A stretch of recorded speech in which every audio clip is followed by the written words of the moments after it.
கிறிஸ்துவுக்குள் பிரியமானவர்களுக்கு ஆண்டவராய் இயேசு கிறிஸ்துவுடைய இனிய நாமத்தினாலே வாழ்த்துக்கள். இன்றைய தியானமாக ஆபகுக் தீர்க்கதரிசன புஸ்தகம் 2ஆம் அதிகாரம் 3வது வசனத்தை தியானிக்கிறோம். குறித்த காலத்திற்கு தரிசனம் இன்னும் வைக்கப்பட்டிருக்கிறது.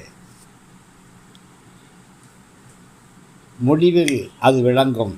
அது பொய் சொல்லாது. அது தாமதித்தாலும் அதற்காக காத்திரு. அது நிச்சயமாய் வரும். அது தாமதிப்பதில்லை. பிரியமானவர்களே, கர்த்தருடைய தரிசனங்கள் எல்லாம் நிச்சயமாக உங்கள் வாழ்க்கையிலே, உங்கள் ஊழியத்திலே, உங்களுடைய அழைப்பிலே நிறைவேறும்.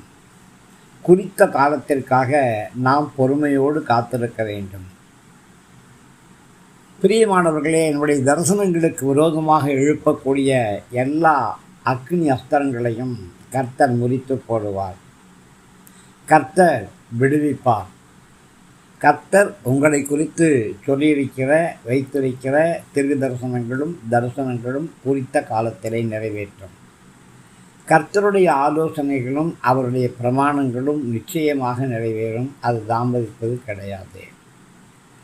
கர்த்தர் வெளிப்படுத்தும் எந்த ஒரு தரிசனமும் கண்டிப்பாக குறித்த காலத்திலே நிறைவேறும்.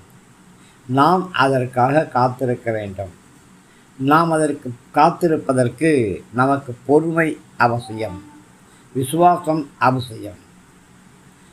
தரிசனங்கள், அழைப்புகள், தீர்க்கதரிசனம் நிறைவேற வேண்டுமானால் அதற்கு நம்முடைய விசுவாசமும் பொறுமையும் ரொம்ப அவசியம்.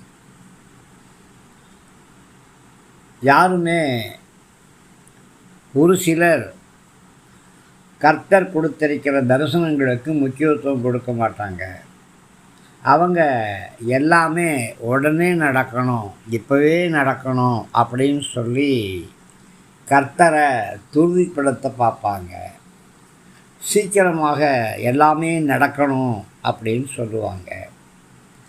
ஆனால் ஆவியானவர் சொல்கிறாரு, ஒவ்வொன்றுக்கும் ஒரு காலம் இருக்குது. உங்களுடைய தரிசனங்கள் நிறைவேற, உங்களுடைய அழைப்புகள் நிறைவேற, உங்களை குறித்த தீர்க்க தரிசனங்கள் நிறைவேற ஒரு குறித்த காலம் உண்டு.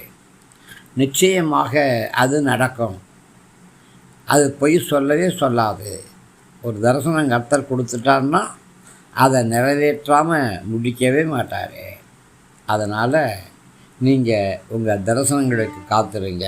கிருபை கூட இருக்கட்டும்.